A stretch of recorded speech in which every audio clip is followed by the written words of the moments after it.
Judiciary Committee will come to order. Roll call. Paul Burning. Present. Bob Fiedler. Here. Dan Hansen. Here. Kathy Leaf. Here. Shelley Tomczyk. Here. Can we have a motion to approve the minutes of our previous meeting of July 2nd? I so move. Second. Hearing no objection, and they're approved. Public comment?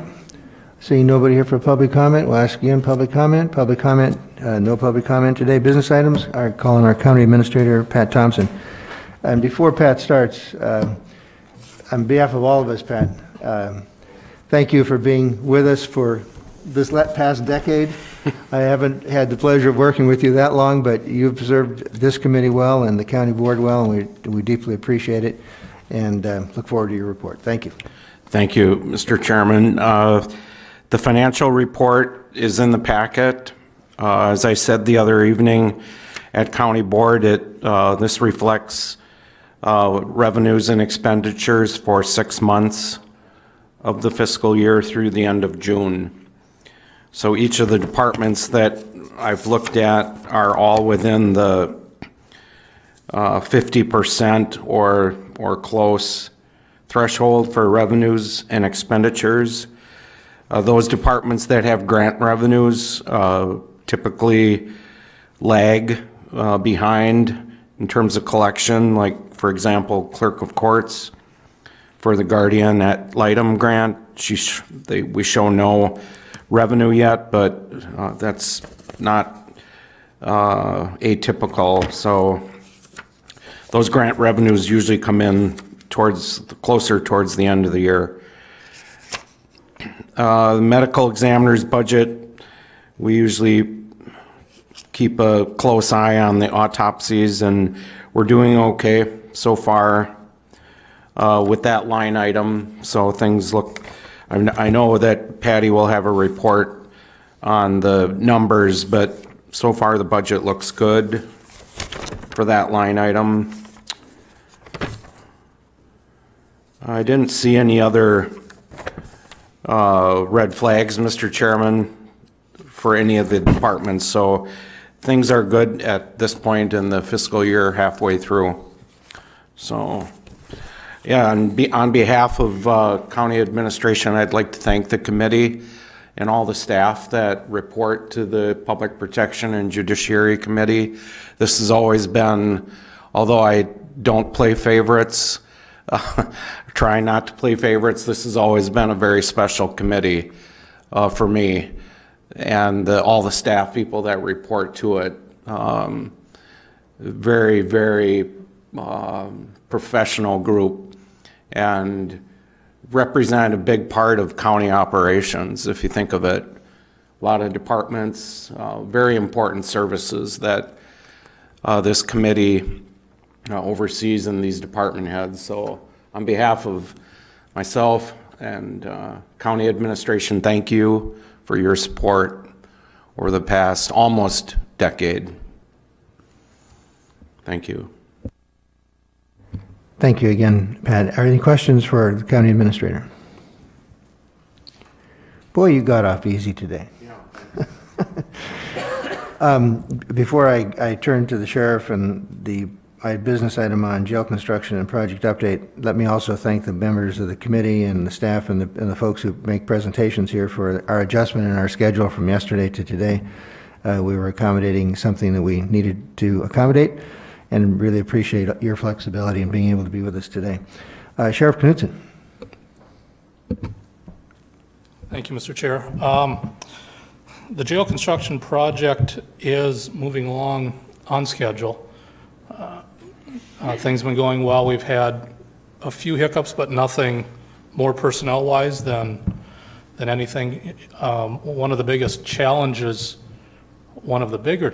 in a project is backgrounding and ensuring the security of all the workers that are coming into the jail and working on this project. So when I talk about some of the challenges we've had, it has really been in clearing people from out of state that may have criminal histories, because the project is still technically within the confines of the jail proper. So there are some issues that we've had to deal with, some workers that, very few, but some that have been denied entry as for their company working. I mean, their company has still come in, but they've had to jockey around personnel. So that probably has been one of our more spinning plate ordeals with the group. But as far as the procedures and the actual construction, it is going very well, I believe. And those workers and those companies that do have those projects have been very diligent and accommodating, getting things done. Obviously, there's two different projects, one at the front of the building, the airport center, and then the one within the jail, the special needs cells in the gym. Obviously, there will be some door issues once you start getting into certain projects. You find that the connections of all the doors and of much of the workings within are touched. So we've been cleaning up and trying to streamline while we have ceilings out and while we're pulling wire, that now is a good time to start combining and really streamlining some of how things are laid out. You know, we had the addition in 2002 of the Huber office, or the Huber wing, which was on different cables and running to Jail Central, and then from Jail Central now we go down to the pod, and what was in the gym is no longer in the gym. So we've had some rerunning and rethinking of some things as well. I'm going to turn it over to Jim, Mr. Ellsbury, as far as the project itself. He's done a very good job of coordinating and overseeing for the county. So, Jim. Thank you, Sheriff, and good morning. To cue on what you were saying, just so you're aware of some of the little nuances, we had a box in the jail that was in the pod control area. It was about as big as one of these cabinets, and it's where all the intercoms went into it. So before we even started construction, we spent probably 3 hours with Accurate Controls, who's the jail control expert, and the demolition and the crew that's doing the project. That has to stay here. No matter what, we've got to protect this. Everything runs through it. We got to do all this extra work. Come to find out, it had all been disconnected years ago and has been sitting there taking up time since '98. So I wheeled that box out of there, and it's now gone. Anyway, the project is going really well. We had bids that came in exceptionally well for the project. We anticipate everything being done by the end of October, first part of November. We also received a fund transfer from Inmate Services Fund, and because of that, we were able to build out the DRC office, which with COVID made that a kind of a, we got to do it, because if you'd ever been in the old DRC, you're just way too close to too many people. So that's what's going on in the back. And then we were able to pull in some KIP projects from the out years, and which is really good because we've been having problems with the cell door operators and the panels that contain them. So we've got that in queue to be replaced, and that's, like I say, that's been a security risk for the last 5 months. We also, as in walking through the pre-book area, we had to clear out things to get plumbing and so on and so forth run for the new 10 cells. We're running through a janitor's room that's in the pre-book area, and that's a room that we don't use a lot. So I offered it up to the sheriff so that he could have one more pre-book room, which really helps with the outside law enforcement officers being able to bring their person in and secure them for a period of time. So we're converting that over. And then the other part is we're installing 4 new secure access controlled doors. So what that means is normally a deputy would have to escort an inmate to see his attorney or to go to a program or to go to a class or whatever the case may be, and that's time away for a deputy. We're installing 4 doors in the hallways that'll be controlled by central, and then the inmate will be able to go to that door and they can kind of guide him and let him go to see his attorney without being escorted. So that saves manpower, and it also helps with the safety of the staff because we're not pulling somebody away to take somebody to see his attorney. So the last one is the, just to touch base on the DRC again, is we've got 3 staff that'll be going in there, 2 that are there now. The other one will float in and out. And then we have a small little kitchenette area, if you will, for them to be able to have their lunch, make their lunch, and eat it without sitting in that little office crammed in there like a sardine. So the roof is going on today. We should be occupying the space in 3 weeks. So it's really going well. I have a little YouTube video for you. Hopefully it doesn't take too long. It's not supposed to, so let's see how we go.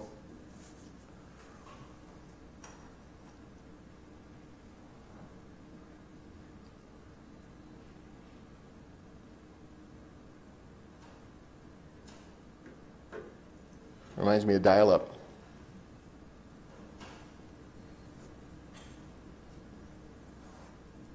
So this is how you build jail cells.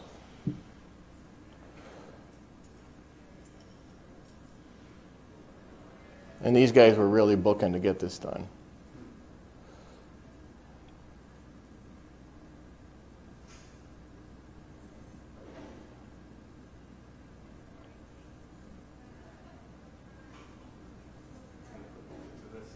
We could. I didn't yet. I'm trying to figure out if we're going to go 70s hard rock or if we want to go. Actually, there is music to it, Jim. Yeah. I don't know if we want that music, though.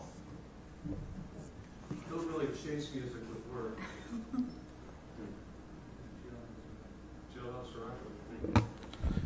Yeah, see, and I was more like Anthrax or something like that. So anyway.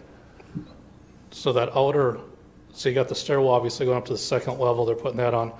That original outer area is going to be open where that stairwell is at.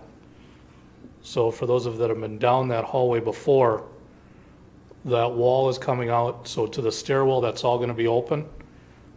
This is this outside where the windows are, that's the, in essence, the small day room. And then inside the day room is going to be the cells. And it's amazing how much of the gym we used up. I really invite all of you to take a tour. We have hard hats and safety glasses.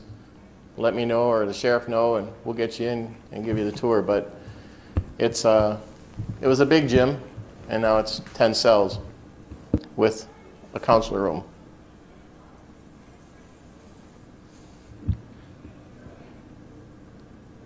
There's also going to be in there, that's behind the cells, is going to be a nurse's office that will be more dedicated for the population down there in that area as well as at the pod. And then in the hallway is going to be another padded cell, not for housing, but merely for holding in the event someone becomes violent. So a couple, other than those special needs cells, there's a couple other rooms that will benefit us greatly for the functionality of that area and, quite frankly, the whole pod area.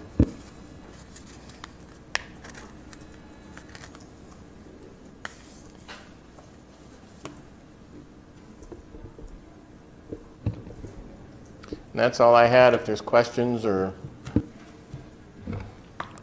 Any questions for the sheriff or for Jim? That is amazing that it's coming in on time and that DRC will be up and running within a month. That's terrific. Thank you, Jim. Sheriff, did you have anything else to add to? I do not, no, thank you. I was just going to make one observation, and that was that I was fortunate to sit in on some interviews that the sheriffs had in the past month for personnel, And I wonder if the sheriff could just take 30 seconds and just update us on how the staffing is going in your office. Well, we're several patrols short, a handful of jail staff short, and we are several staff down in emergency communications due to some retirements. So I think we are maybe 3 that we're posting for communications, 2. Either that's the peace sign or 2 that Terry's given me. Patrol, we are 2, and corrections, I think we are 5 or 6. So we just recently had patrol interviews, and one's being backgrounded currently. We've also taken and offered one from within the jail, a promotion onto the road, so that one will start soon, which opened up a jail sergeant position. Because of some retirements down the investigator hallway, I've assigned 1 person, 2 people down for new investigators, which opened up 2 new sergeant positions on patrol that we will then internally backfill. So each move seems to have a ripple effect down. We hope to have at least 2 new patrol people up and running by the end of the month. The 2 new sergeants have been chosen on patrol. One starts August 23rd. That'll be Chase Durand. And no, actually Chase Durand starts August 9th. Anthony Van Sumeren starts September 6th. Those will be our 2 new patrol sergeants. So there's lots of movement. Jail patrol interviews will be taking place here shortly as well to try to backfill those positions. Lots of interview boards going on and movement and decisions. So a lot of good people. It's good having tough decisions with qualified staff.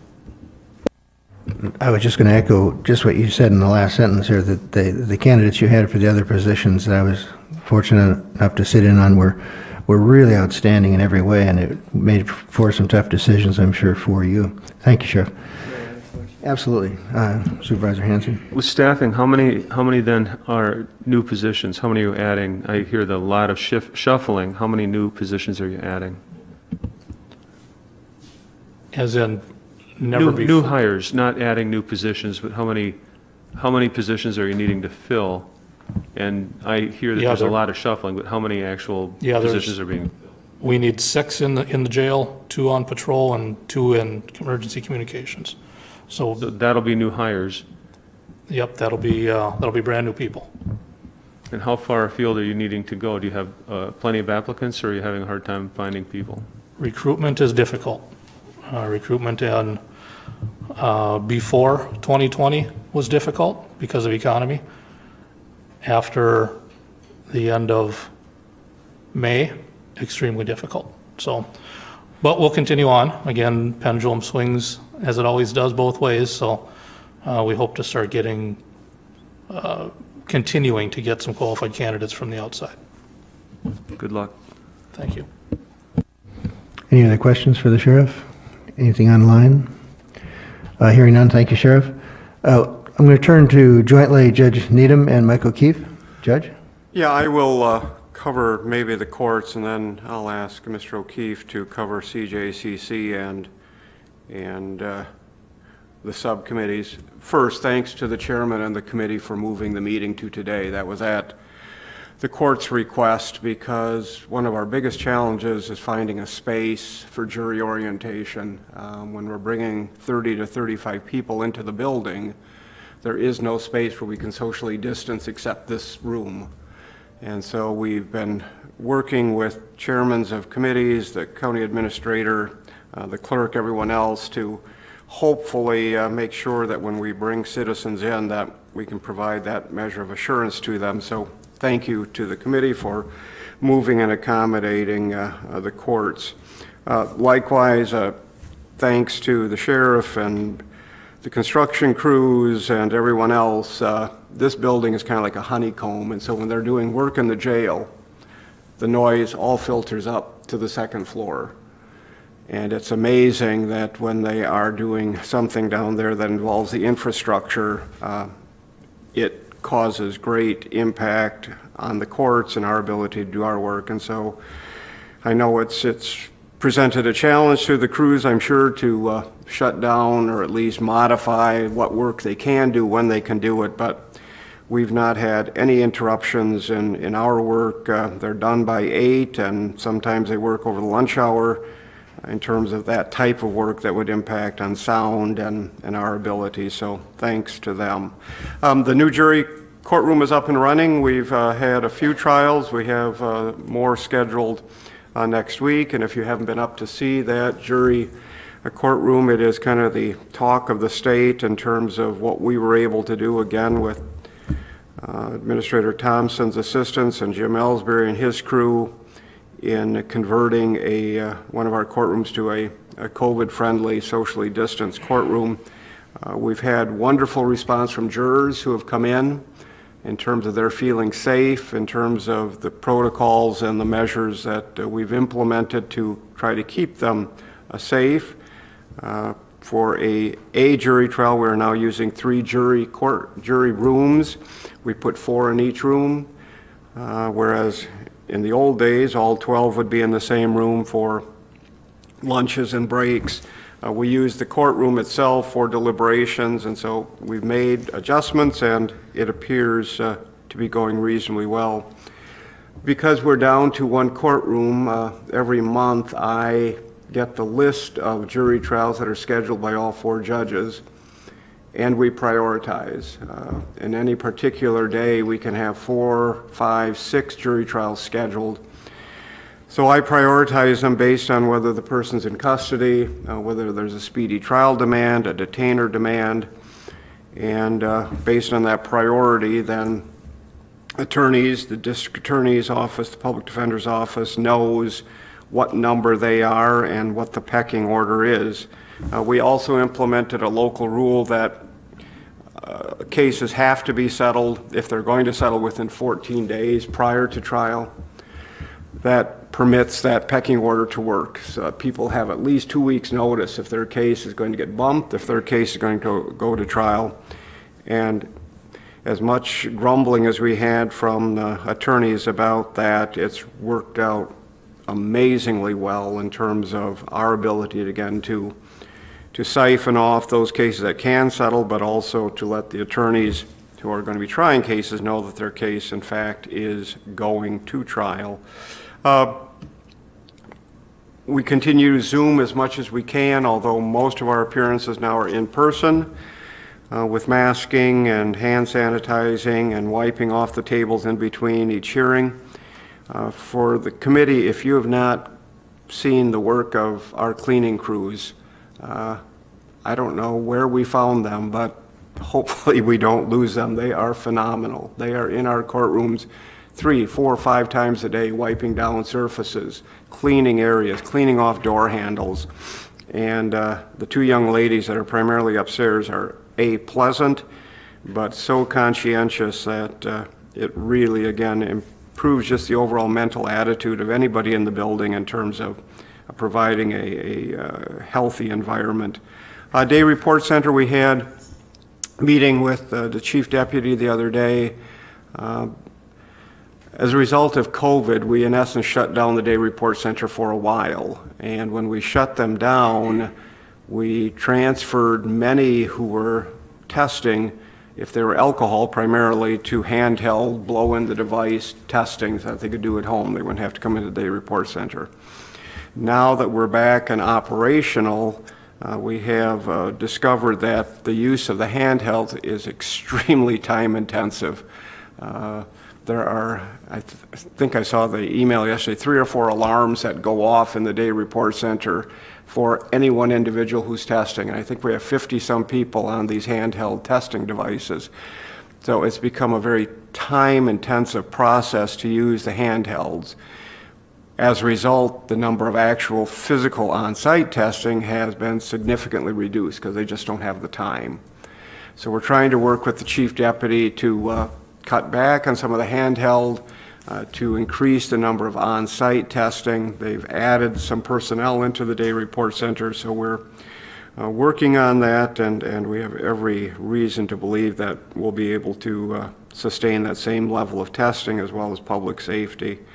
Staffing, Public Defender's Office is now just one short.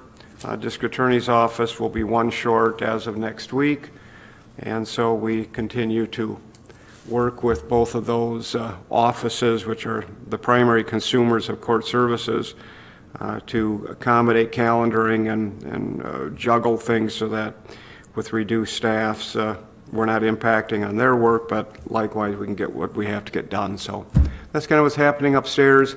I encourage any member of the committee to come up at any time and meet with me or one of my colleagues. We'd be happy to show you around, happy to do a judicial ride-along if you'd like to do that, but we are generally up and running again post, or not post-COVID, but in the throes of COVID. So I'll have Mike update CJCC. Thank you, Judge. Part of your packet, you'll have an update on all of our subcommittees. We're trying to meet as scheduled. We have a little bit of difficulty with quorums at a time.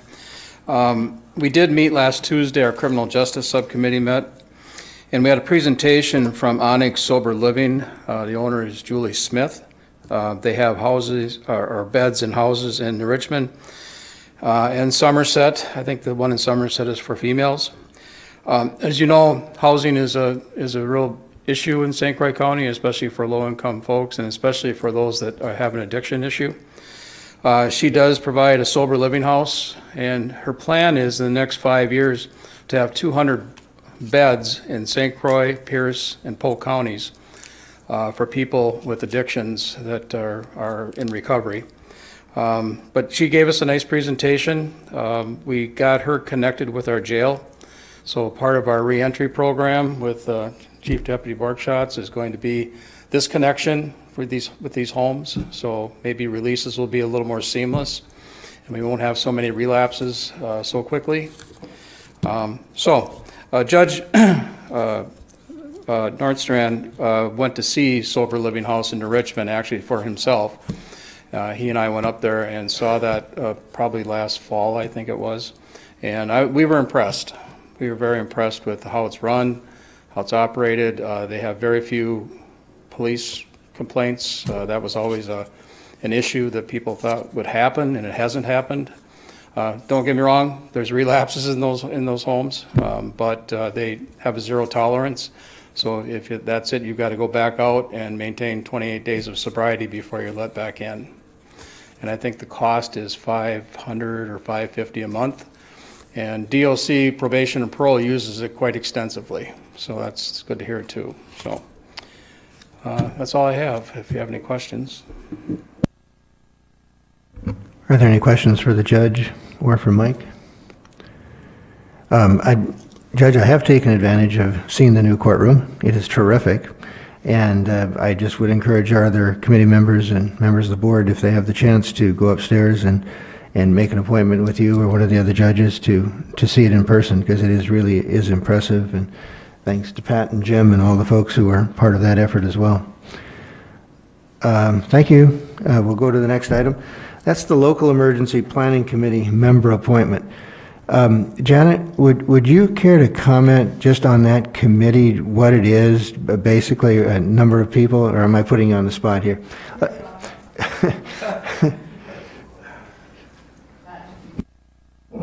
Emergency Management has a local emergency planning committee. It's funded by EPCRA and the state. We had 32 members. I think we're down to about 24. The mission of the committee is, if there was a hazmat incident in the county, this committee serves as the in-between between maybe a independent business if the county were to get funds back, or a local fire department. So we've always had, this committee sits as the overstating committee of the LEPC, so we'd like to have some representatives. Last year, Roger Larson, who was on this committee and was the county board chairman, sat on the committee as county board chair, and I was the representative of this committee to the LEPC. However, it meets about twice a year, typically for about an hour and a half, maybe 2 hours in this room, and so it's not a big time commitment. But what I'd like to do is just open it up to any of the committee members who might have an interest in this area. If you would like to serve, we'd like to appoint you and have you serve. If nobody has an interest in it, I'll continue to do it. But does anybody have a particular interest in serving on that committee? I would. And who is that? Kathy. Oh, Kathy, I'm sorry, Kathy, that would be great. If that's, if there's no other comment, then If everyone agrees with that. yeah. Is there any disagreement with that? Okay, Kathy, that's great. Thank you for stepping up and doing that. And Janet and the staff will be in touch with you regarding their next meetings and that sort of thing. So thank you. I'd like to turn to our medical examiner, Patty Schachner. Good morning. I have our report from up to July. As you can see, our caseload is increasing. Once we brought Marcy on board in April, we've really been able to do a deep dive into our data and what things look like, and really utilize the MDI log the way it was meant to be. So you can see a lot of, how our reporting is. 50% of our calls are hospice, so that was kind of the key to bringing in Marcy and really to have that hospice coordinator, because that our demand for hospice continues to increase, and we're having more and more folks, it's continuing to grow, folks that have an accident at home, usually senior citizens, and then go into hospice. So those are deaths that we have to investigate. If there is a injury that is a contributing factor to the death within 6 months of the death, we have to get all the documentation for that, and we end up signing the death certificate. You'll see the removal from state, for those of you who don't know what that is. Those are decedents who die outside of the state or St. Croix County and are brought here to be cremated. So by statute, we have to monitor everybody that's cremated here in St. Croix County, and that's what that is. So they mostly come from the Twin Cities, but occasionally it is from surrounding counties. But we're really, we see that increasing too, and then that really impacts the capacity of what our funeral homes have, because we always think about it as just the deaths that happen here, but there's a lot of fluidity that's going on. When you see the possible human bones, people are out treasure hunting, doing all kinds of stuff, and find bones all the time. Law enforcement is called in.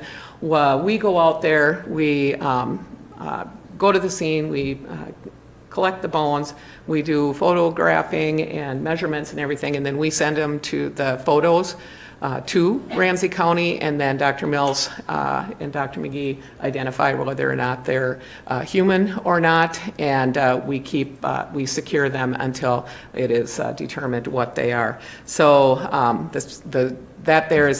it happens 3 or 4 times a year, and now with a lot of the flooding and stuff, bones are going to be moving, especially with a lot of hunters just disposing bones, and carcasses. Then people find them, and really none of us are anthropologists, so when people find bones, they look the same. So that's really important that we keep that good relationship with Ramsey County, and they don't charge us for that. An anthropologist costs about $1,500 a scene, so the fact that they're willing to do this and not charge us is huge, and especially with the shortage of anthropologists out there. We also have updated our billing. We're looking at possibly Right now, how we bill is month to month, but Marcy and I are kind of working on a case-by-case type of system. We have the capacity with MDI. When I started, our income was about $15,000 a year. I just made a deposit last week for over $9,000. So with our increase, caseload comes increased revenue, so we're really working at trying to make that really a smooth process with a good, efficient process. One of the things we're struggling with is that we've always had is the write-offs. We do have write-offs. We write off fees that are mandated by states, so if the decedent qualifies for funeral assistance, we can't charge them. And then it has been kind of common practice, and I really want feedback on this from the committee. We don't charge for stillborn cremations, miscarriages, children. Those are the three things that historically we haven't charged for, and primarily it's because Halos takes care of the funding for the funeral homes, so that would just leave us with fees. So far between April and July, we have written off $1,450 in fees. But I would, like feedback from you guys if that's something you want me to continue to do, as those numbers will continue to rise. We also had an interesting case that we wrote off this past week. We had a decedent who died here, who did not live here, lived in Ramsey County. The family was very impoverished.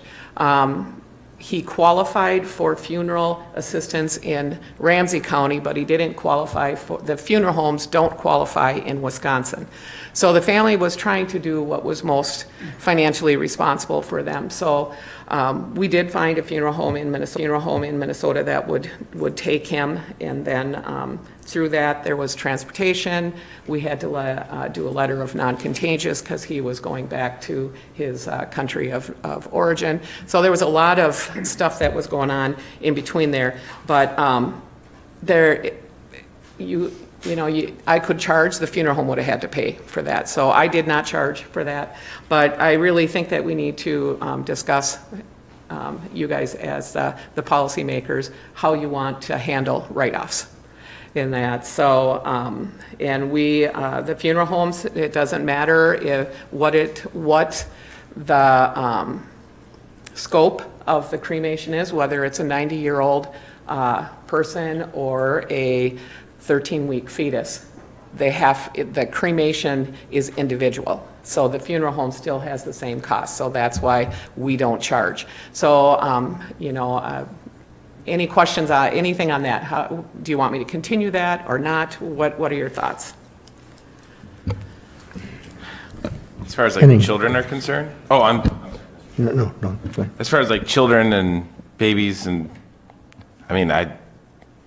why would we want to charge the family of losing a child? You know what I mean? Like, I find that to be not an area I would want to go down, but if anybody else wants to, be my guest. I just don't think it's right.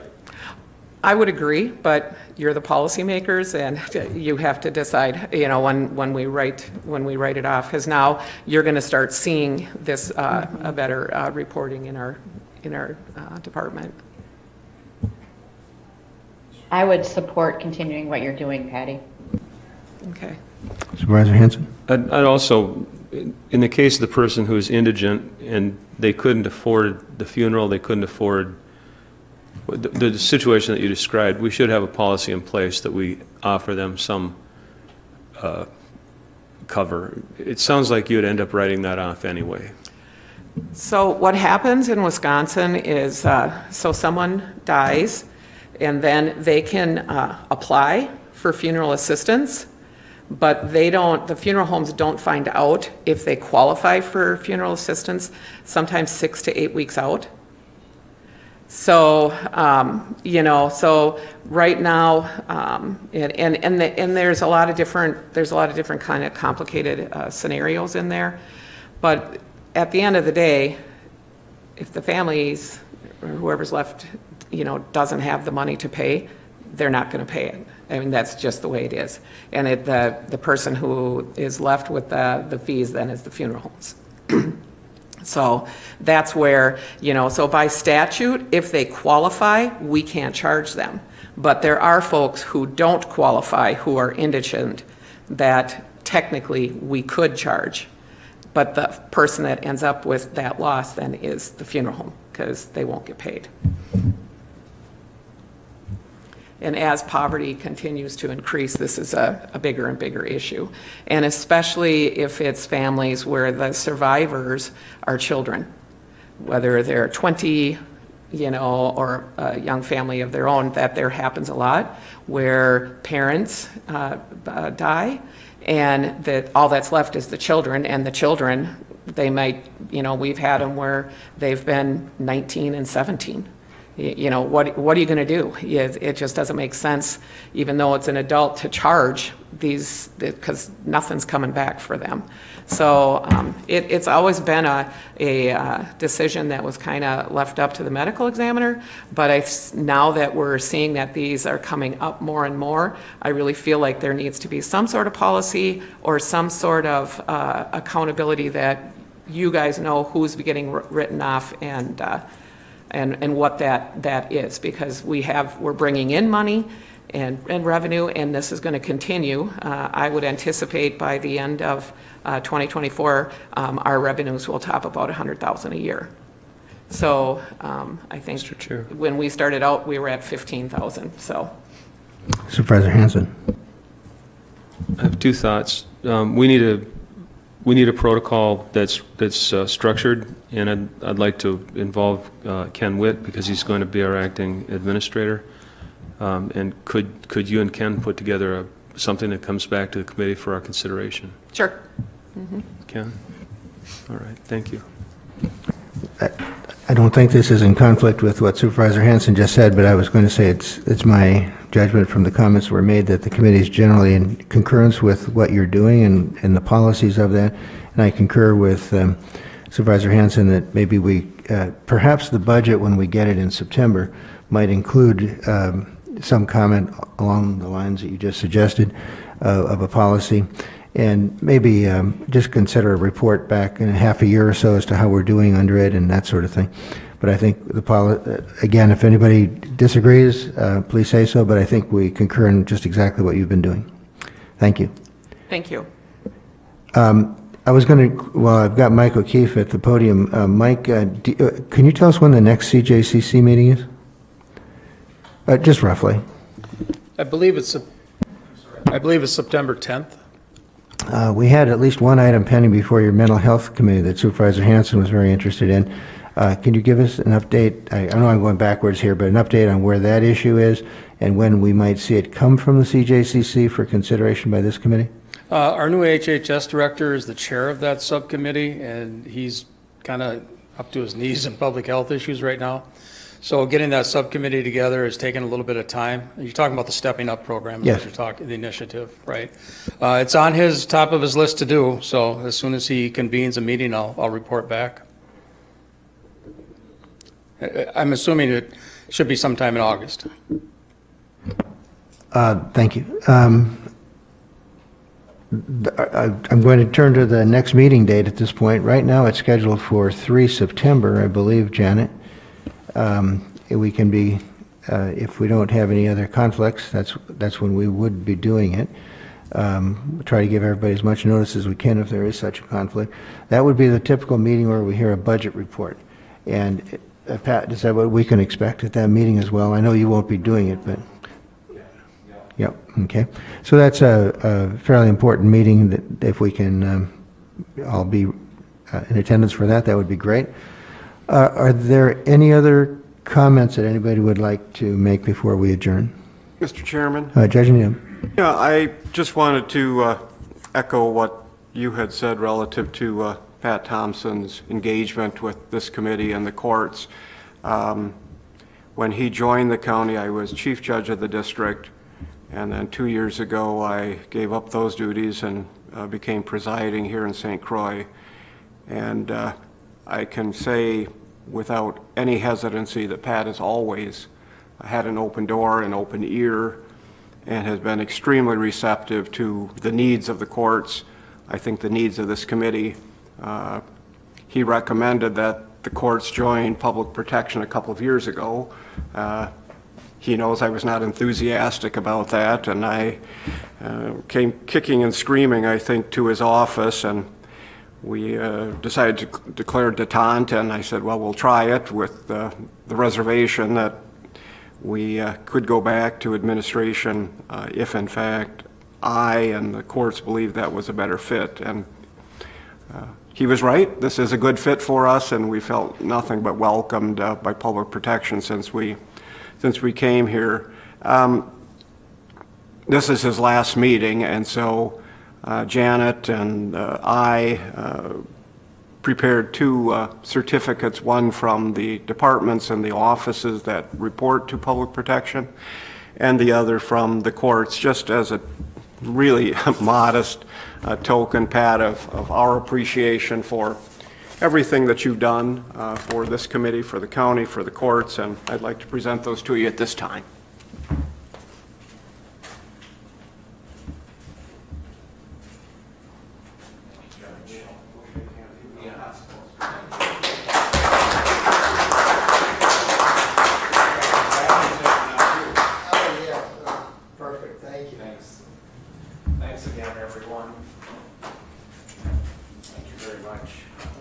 That's a great high note to conclude our meeting if there's no other comments. And Pat, we wish you all the best. The committee's adjourned.